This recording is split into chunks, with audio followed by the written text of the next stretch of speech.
भी फिगर को किसी भी फिगर को घेर लेना, किसी भी फिगर को घेर लेना, सरकमस्क्राइब कर लेना। इसका मतलब इसका सर्कल से कोई लेना देना नहीं होता।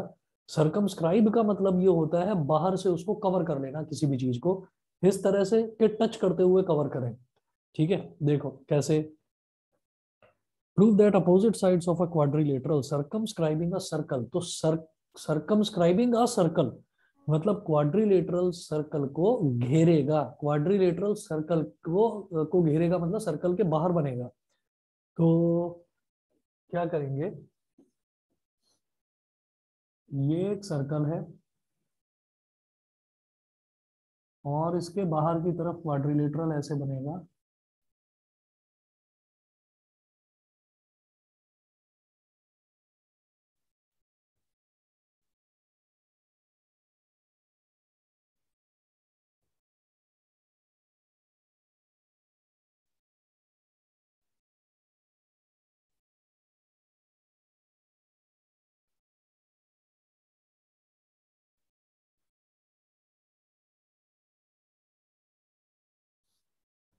तो क्वाड्रिलेटरल ने इसको सर्कल को सरकमस्क्राइब कर लिया, मतलब घेर दिया बाहर से। अब घेरा कुछ इस तरह से घेरा कि उसके जो क्वाड्रिलेटरल की चारों साइड्स हैं वो सर्कल को टच भी करेंगी। ठीक है, अब आप देखें subtend supplementary angles at the centre of the circle. Prove that opposite sides of a quadrilateral. Opposite sides कौन सी हो गई बेटा, इधर मैंने बोला इसको ए बी सी और D, A B C D. तो यहाँ पर देखिएगा कि ए से अगर मैं बी को ज्वाइन, सेंटर को ज्वाइन कर दूं, ऐसे ही बी को सेंटर से ज्वाइन कर दूं, इसी तरह से हम डी से सेंटर को ज्वाइन कर दें और सी से सेंटर को ज्वाइन कर दें। सेंटर को हमने बोल दिया ओ। तो अपोजिट साइड्स जो हैं वो जो सेंटर पर एंगल बना रही हैं वो सप्लीमेंट्री होने चाहिए। ये चीज हमको प्रूव करनी है कि वो एंगल्स जो है वो सप्लीमेंट्री होने चाहिए। सप्लीमेंट्री का मतलब क्या है कि इधर जो एंगल बनेगा ये और इधर जो एंगल बनेगा ये, इन दोनों एंगल्स का जो सम है वो 180 डिग्री होना चाहिए। Two angles are called supplementary when their sum is equal to 180 degree, ऐसा होता है। ठीक है, अच्छा, इसके बाद आप ये देखिएगा, prove that opposite sides of a quadrilateral circumscribing a circle subtend supplementary angles at the centre of the circle. ठीक है जी, ये चीज प्रूव करेंगे। तो जब सर्कल का ये क्वेश्चन है, हमसे ये पूछा जा रहा है, तो हम इसमें जो बेसिक प्रॉपर्टी है सर्कल की वो तो लगाएंगे ना, टेंजेंट वाली। तो टेंजेंट वाली प्रॉपर्टी सबसे पहले लगाएंगे हम यहाँ पर। और बीच में बनने वाले एंगल सप्लीमेंट्री,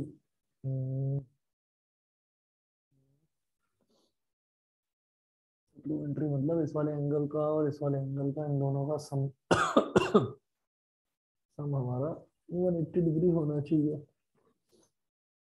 मैं अगर इसको बोल दूं P, इसको Q, इसको R और इसको S, P Q R S, अगर ये हो गया तो हमारे टेंजेंट्स तो एक बार को चलो इक्वल आ भी जाएंगे। टेंजेंट्स अगर इक्वल आ गए तो उससे होगा क्या, टेंजेंट्स इक्वल आ भी जाते हैं, बीच का एंगल 90 डिग्री कैसे आएगा ये सोच रहे हैं। और दोनों का सम 180 डिग्री। हाँ जी, लगाइए बेटा दिमाग, किसी बच्चे ने करा हो तो बताओ।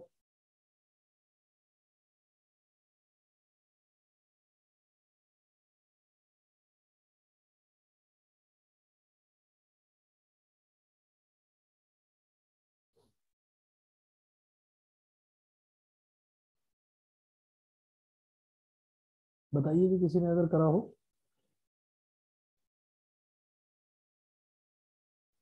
सेंटर पर बनने वाला एंगल, जो दो एंगल बनेंगे, दोनों एंगल्स अब वो बने कितने कितने भी, उनका जो सम है वो 180 डिग्री होना चाहिए।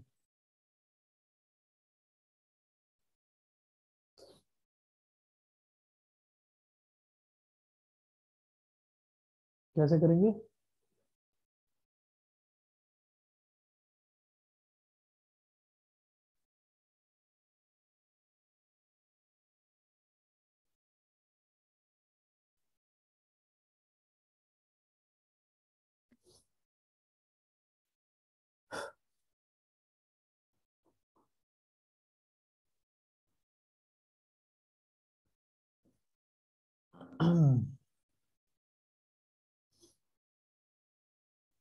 देखिए जी, इसमें ना मुझे क्या करना पड़ेगा कि एक प्रॉपर्टी है, वो प्रॉपर्टी, पहले उस प्रॉपर्टी को प्रूव करते हैं और फिर इस चीज को करते हैं। हम क्या करेंगे कि जैसे हमारे पास ये A B C D quadrilateral बन गया है, ठीक है। अब हम ये कहेंगे let A B C D be the given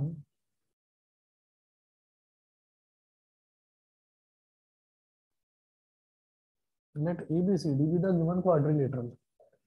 A B C D को हमने वो क्वाड्रिलेटरल मान लिया, and it touches the circle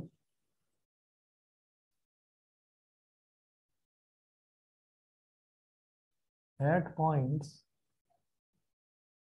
P, Q, R and S as shown। Circle का सेंटर O है, तो O से इस पर एक परपेंडिकुलर मतलब रेडियस बना लिया। ये 90 डिग्री का एंगल है।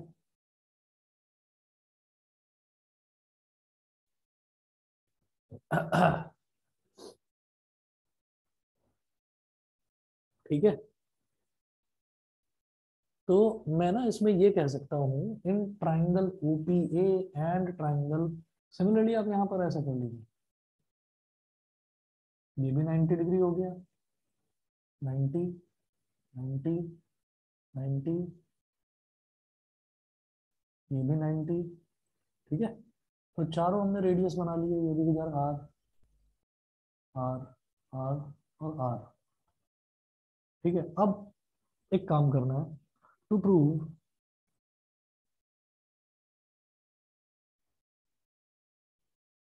ये जो पूरा बड़ा एंगल है ना बेटा, मतलब जो ये वाली साइड है ए बी, ये जो सेंटर पर एंगल बना रही है पूरा बड़ा angle, to prove angle AOB. अब ए बी के जो अपोजिट साइड है सी डी, ये सी डी जो सेंटर पर एंगल बना रही है मतलब angle COD. To prove angle AOB plus angle COD is equal to 180 degree. एक तो ये चीज प्रूव करनी है, एंड एंगल एओडी मतलब एडी जो सेंटर पर बना रहा है एंगल, एंगल एओडी, और एडी की अपोजिट साइड बीसी, बीसी जो सेंटर पर एंगल बना रही है मतलब एंगल बीओसी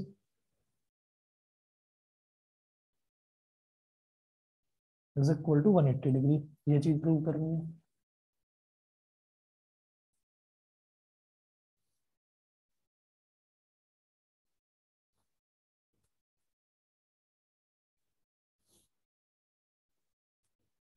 तो अब देखिएगा, मैंने कहा कि अब ना मैं दो ट्राइंगल ले लेता हूँ, ट्राइंगल ओ पी ए और triangle O S A. Now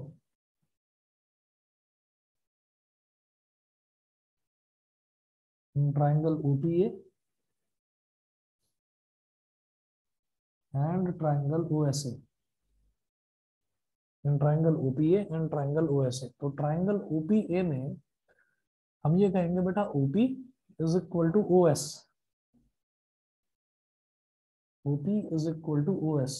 reason में लिखना ईच इक्वल टू आर, भाई दोनों ही रेडियस के इक्वल है, ईच इक्वल टू आर। ये हो गया, ठीक है। इसके बाद ये हो गया ईच इक्वल टू आर। इसके बाद अगली लाइन देखिएगा, अगला कौन सा हम साइड ले सकते हैं। आप ये कह देंगे कि एंगल ओपीए, वैसे AP is equal to S, tangents भी इक्वल है, वो भी कहा जा सकता है, बोल दीजिए EP is equal to A S.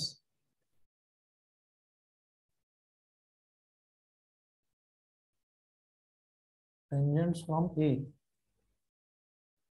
EP is equal to A S tangents from ए।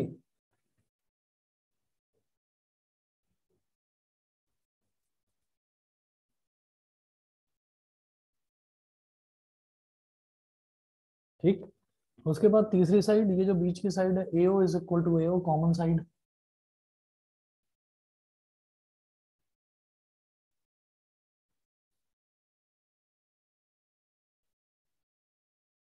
तो भाई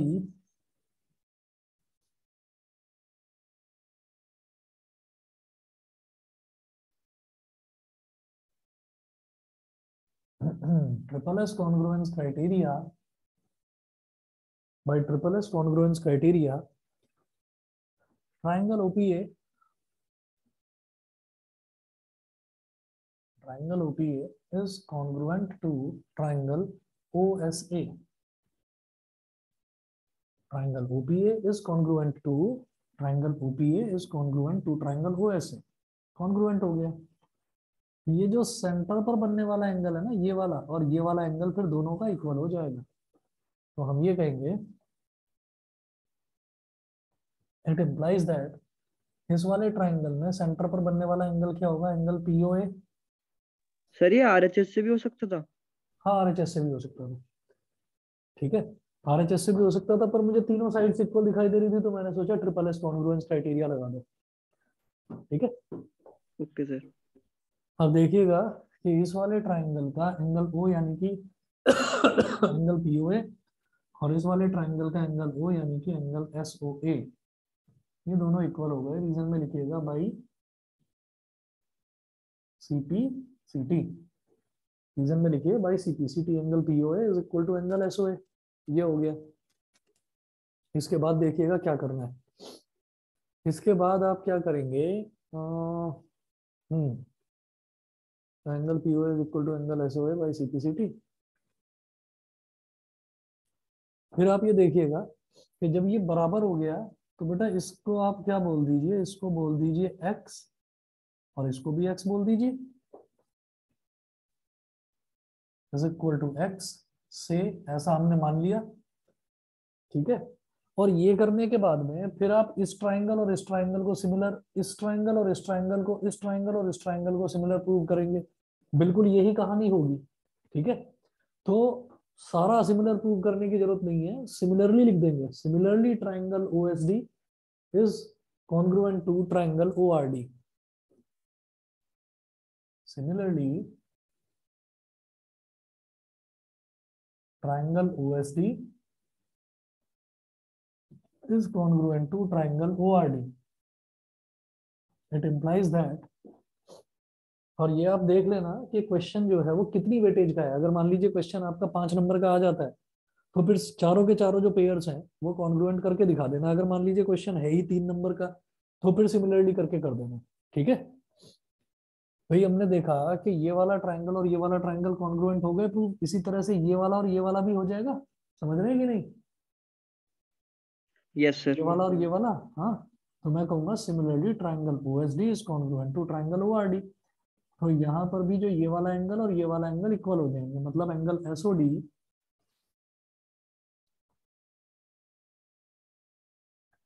is equal to angle ROD by CP/CT is equal to y से, इसको y के बराबर मान लो, तो ये R है, इसको y के बराबर ये y, और ये भी y, ठीक। Similarly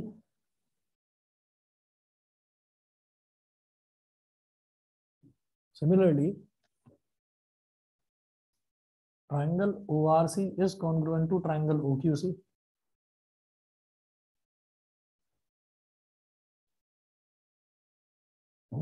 is congruent to triangle OQC. It implies that angle ROC is equal to angle QOC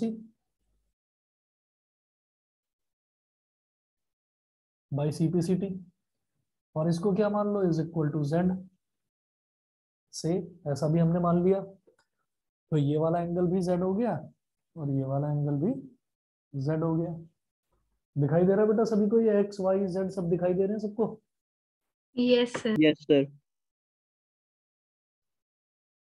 ठीक है। उसके बाद मैं क्या बोलूंगा कि अब हमारा ये वाला और ये वाला बचा। Similarly triangle OPB is congruent to OQB। and triangle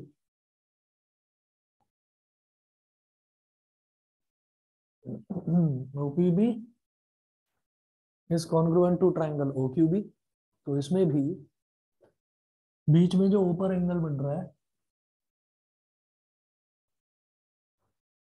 angle POB is equal to angle QOB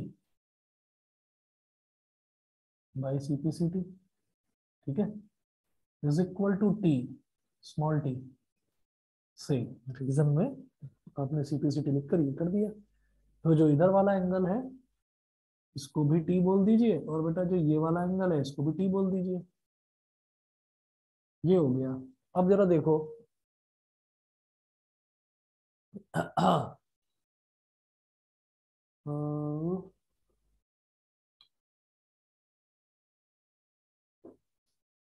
now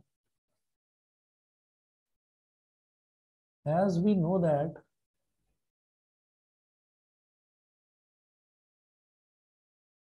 sum of all angles, as we know that sum of all angles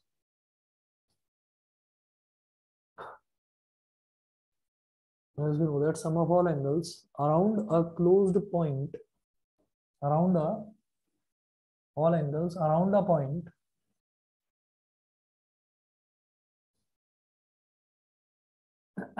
around a point is equal to 360 degree. जो एक point होता है उस point के चारों तरफ जितने भी एंगल्स बन रहे हैं अगर सारे एंगल्स का सम कर दिया जाए तो वो 360 डिग्री के इक्वल आता है, ठीक है। तो आप क्या करें, x plus X plus T plus T, X plus X plus T plus T plus Z plus Z plus Z plus Z plus Y plus Y is equal to 360 degree. बोलिए भाई, यहां तक अगर समझ में आ गया सभी को तो बताइए। Yes sir. ठीक है, तो ये हो गया। हाँ, तो यहां से क्या होगा, यहां से आप ये देखिएगा x प्लस एक्स कितना हो गया बेटा 2x, t प्लस टी कितना हो गया 2t, z प्लस जेड हो गया 2z और y प्लस वाई कितना हो गया 2y is equal to 360 degree. इधर 2 ले लो common, x plus T plus Z plus Y is equal to 360 degree. ये आ गया। अब यहां पर जो ये 2 है इससे 360 डिग्री को काट दो, 2 वन जा 2 और 2 180 जा, ये कट गया। अब ये जो x plus T plus Z plus Y है, x plus T plus Z plus Y is equal to 180 degree आ गया। इसको दो तरीके से लिखा जा सकता है। कैसे, एक तो x प्लस टी को ब्रैकेट में लिख लो, it implies that x plus T plus Z plus Y is equal to 180 degree. अब x प्लस टी क्या है, ये जो x प्लस टी एंगल बन रहा है ये क्या है, एंगल AOB।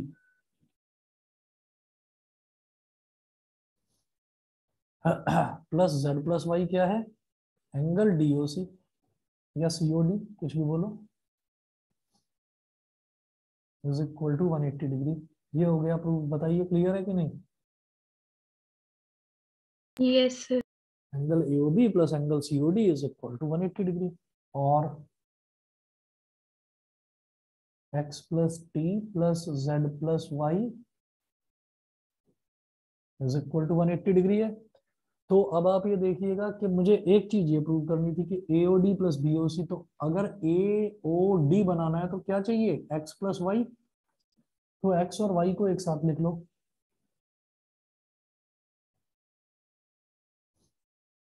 प्लस अगला क्या चाहिए BOC। तो BOC बनाना है तो उसके लिए क्या चाहिए t प्लस जेड। तो बीच में t प्लस जेड ही तो बचा है, t प्लस जेड को अलग लिख लो, is equal to 180 degree. x plus Y क्या हो गया AOD, angle AOD plus t plus Z क्या हो गया angle BOC। Is equal to 180 degree. ये हो गया जी प्रूव। समझ गए सभी बच्चे? Yes sir. ठीक है, और बताइए जी, और किसी क्वेश्चन में डाउट हो?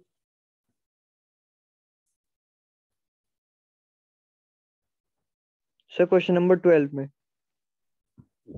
ठीक है, डाउट नहीं भी होता तो मैं 12 करवाने वाला था। ये क्वेश्चन नंबर 12 इंपॉर्टेंट है। चलिए जी, क्वेश्चन नंबर 12 देखते हैं। अच्छा, बस 1 मिनट रुकिए, मैं पानी पी कर आ रहा हूँ, 1 मिनट में करवा रहा हूँ। 1 मिनट वेट करेंगे सभी बच्चे।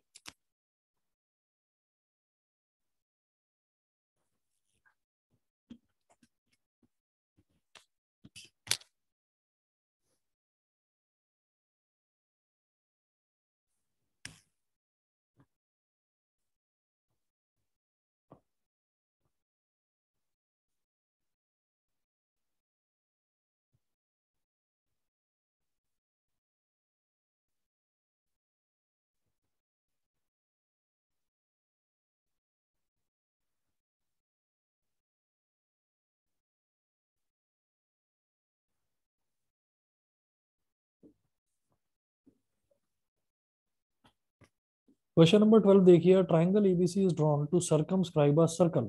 सर्कमस्क्राइब अ सर्कल मतलब अब ट्राइंगल एक सर्कल को घेर रहा है चारों तरफ से। ठीक है, तो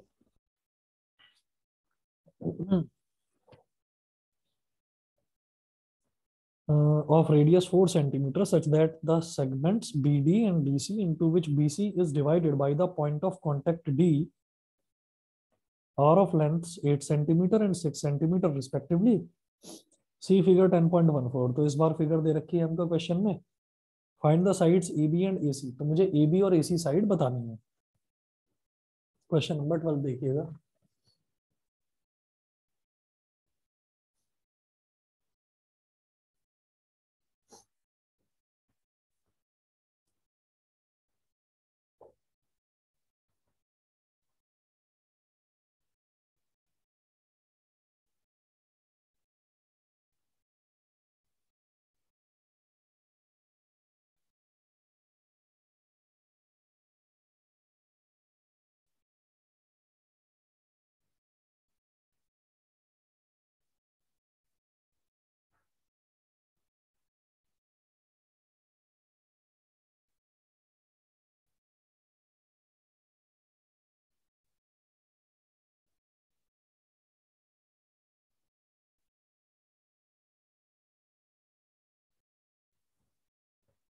और ट्राइंगल है ABC, तो इधर वाला A है, ये वाला वर्टेक्स B है, ये वाला C है, ये इसका सेंटर है। ठीक है, और सेंटर से जो ये रेडियस बनाया गया पॉइंट ऑफ कांटेक्ट पर, इसको डी बोला है इन्होंने। रेडियस कितना बताया सर्कल का? 4 सेंटीमीटर।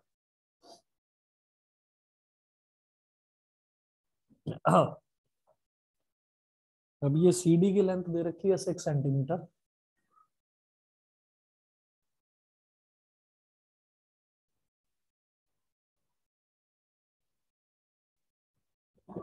और BD की लेंथ बताई है 8 सेंटीमीटर।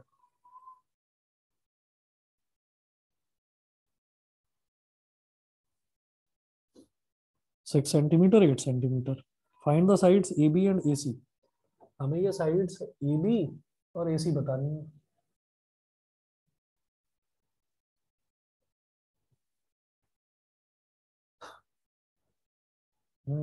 AB और AC कैसे बताए?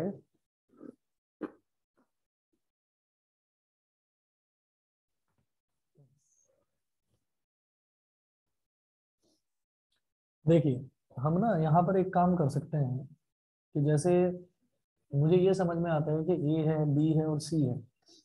तो ABC जो है ये क्या है कि ये ना टेंजेंट्स हैं, ये टेंजेंट्स हैं। तो ABC में A से एक टेंजेंट ये पड़ेगा, एक ये, B से एक टेंजेंट ये, और ये C से एक टेंजेंट ये, और ये, तो टेंजेंट्स की लेंथ तो इक्वल होगी।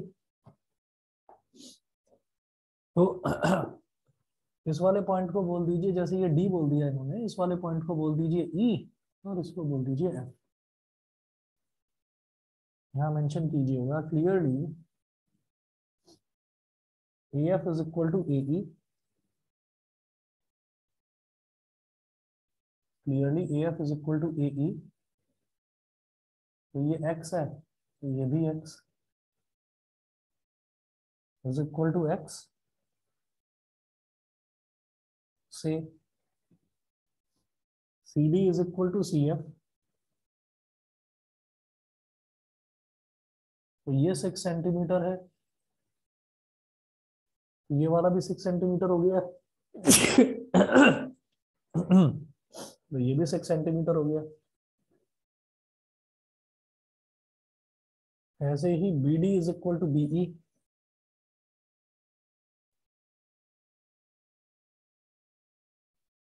तो ये भी 8 सेंटीमीटर हो गया। तो यहां से अब मुझे नेक्स्ट काम क्या करना होगा कि मैं ना इनको ज्वाइन कर लूंगा, इसको OC को और OB को और OA को। कंस्ट्रक्शन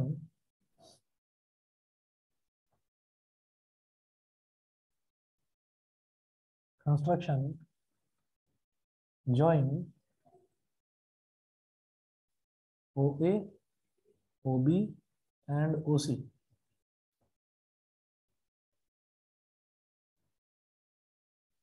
OA को ज्वाइन कर लिया, OC को ज्वाइन कर लिया और OB को ज्वाइन कर लिया।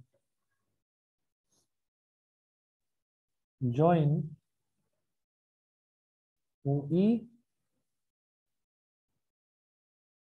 And OF also. OE और OF को भी ज्वाइन कर लो।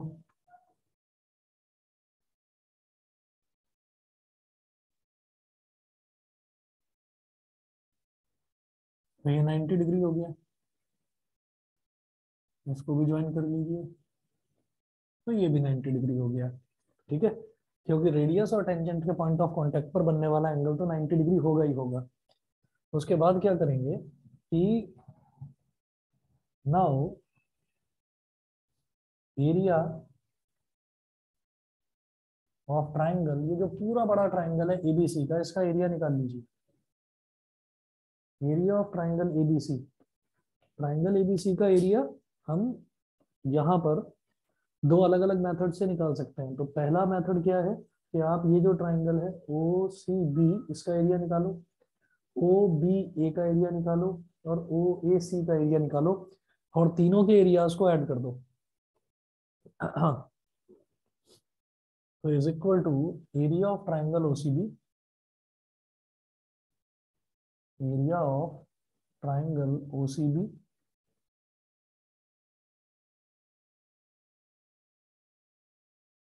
Plus area of triangle OBA plus area of triangle OAC।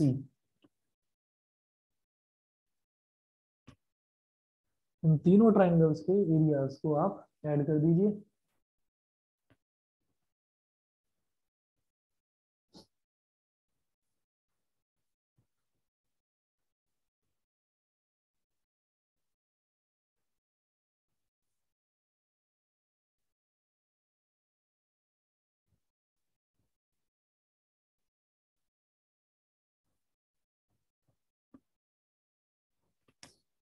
तो अब इनका एरिया देखो, एरिया कैसे निकालेंगे, वही बेस इनटू हाइट करके। ठीक है, तो एरिया ऑफ ट्राइंगल OCB में हाइट क्या हो जाएगी OD और बेस कितना हो जाएगा BC, तो half BC into OD।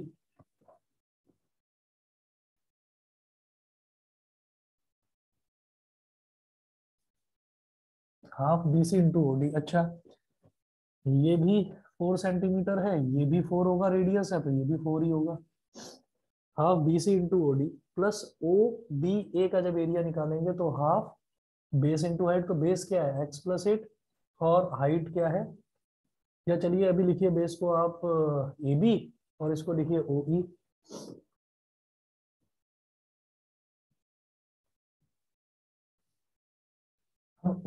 Half AB into OE ये हो गया plus half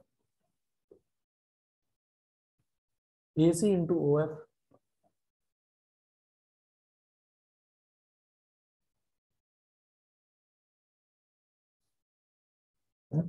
half multiplied by BC कितना है 6 + 8 यानी कि 14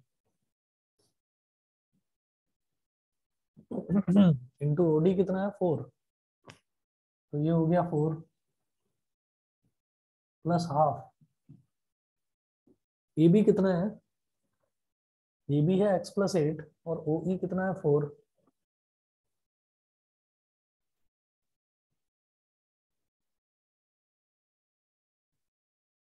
प्लस हाफ AC कितना है, AC है x + 6 और OF कितना है 4,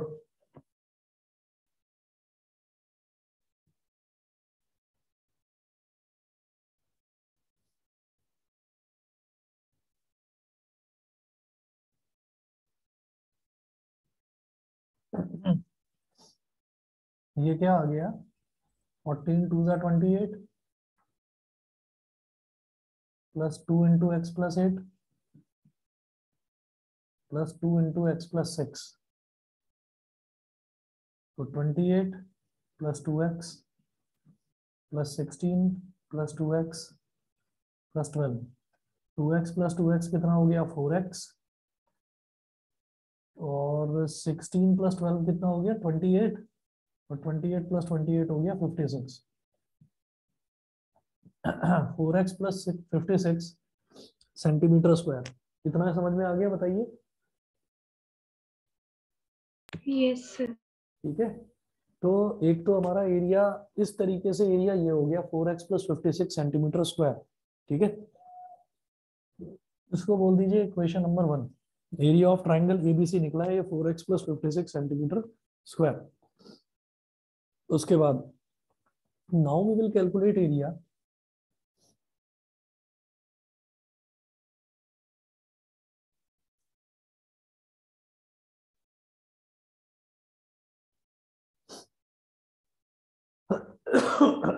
now we will calculate area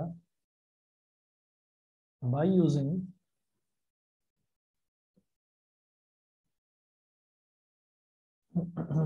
Heron's formula। अब हीरोन्स फॉर्मूला लगाकर एरिया कैलकुलेट कर लो। तो हीरोन्स फॉर्मूला जब लगाएंगे तो क्या हो जाएगा, S = AB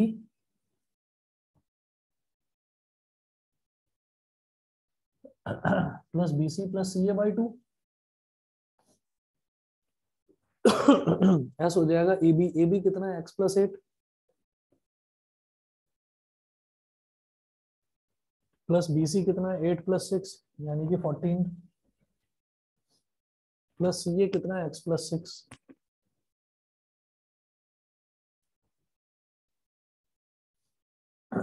अपॉन 2।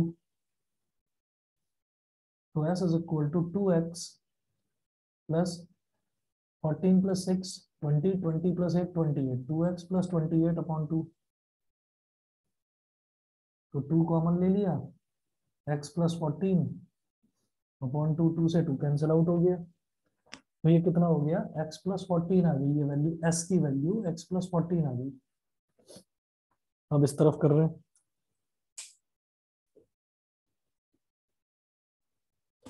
अब हीरोन्स फॉर्मूला से एरिया निकालिए। याद है ना हीरोन्स फॉर्मूला? एरिया कैसे निकालेंगे बताइए?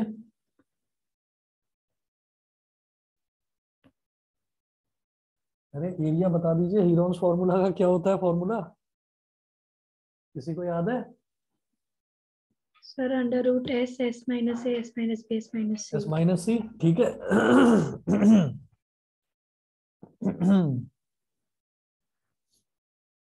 तो area of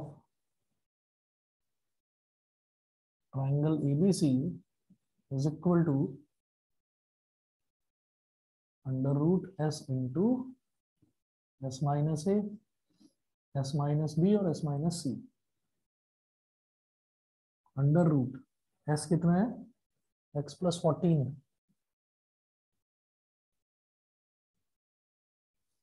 S minus A क्या हो गया, एक्स प्लस 14 माइनस ए क्या है, इस ए बी को मान लो ए, तो एक्स प्लस 8, ब्रैकेट में लिखना पहले इसको, इनटू एस माइनस बी, तो एस क्या था, एक्स प्लस 14 माइनस बी क्या है, बी इसको मान लो बी सी को, यानी कि 14 को, ठीक है। S S into S minus A into S minus B into S minus C, यानी कि एक्स प्लस 14 माइनस सी कितना है, X plus 6 A C,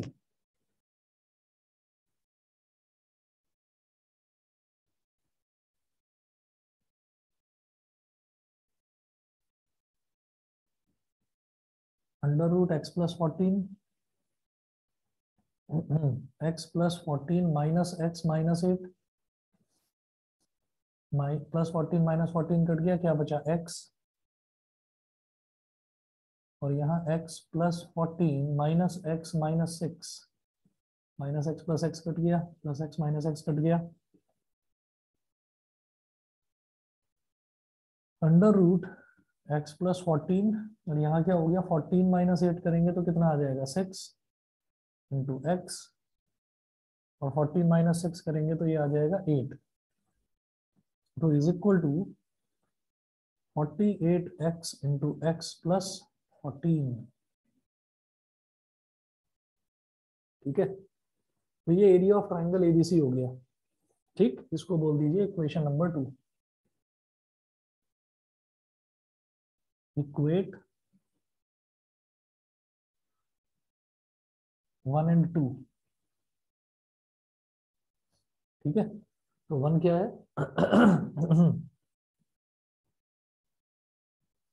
4x plus 56 is equal to under root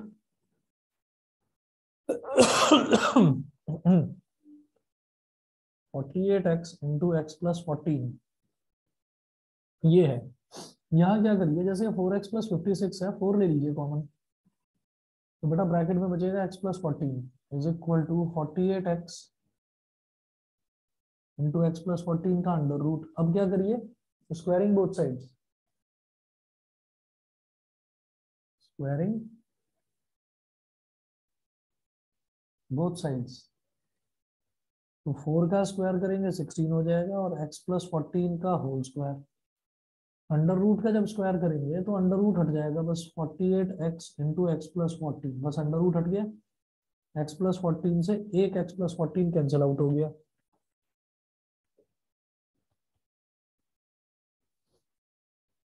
इसके बाद देखिएगा, ये मिटा रहा हूं इधर वाला,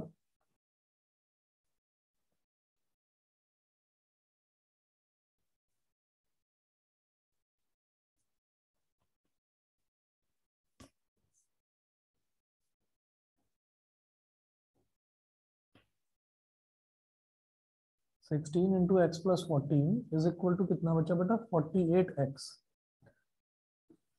मल्टीप्लाई करिए 16, या एक काम करो, 16 1 जा 16, 16 3 जा 48, x plus 14 is equal to 3x, इस 3x को इधर ले आओ, x माइनस 3x, और प्लस 14 को उधर ले जाओ तो माइनस 14, x माइनस 3x कितना हो गया, minus 2x, is equal to minus 14, minus से माइनस कट गया, 2 1 जा 2, 2 7 जा 14, तो x is equal to 7 centimetre. Question में क्या पूछा था कि आप ए बी बताइए और ए सी बताइए, therefore A B is equal to X plus 8 centimetre,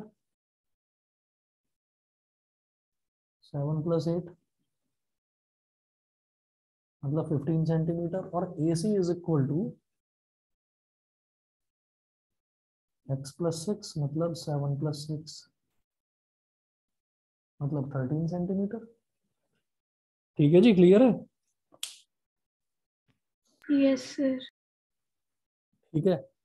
तो बस आज फिर इतना ही करिए, कल का ऑफ रहेगा, बाकी नेक्स्ट क्लास आपकी परसों होगी। ठीक है बेटा। और बाकी सभी बच्चों से रिक्वेस्ट है भाई, बहुत ज्यादा ध्यान रखिए, बहुत ज्यादा ये फ्लू जो है इस टाइम बहुत ज्यादा फैल रहा है। ठीक है, तो घर से बाहर फालतू में कोई भी बच्चा ना निकले।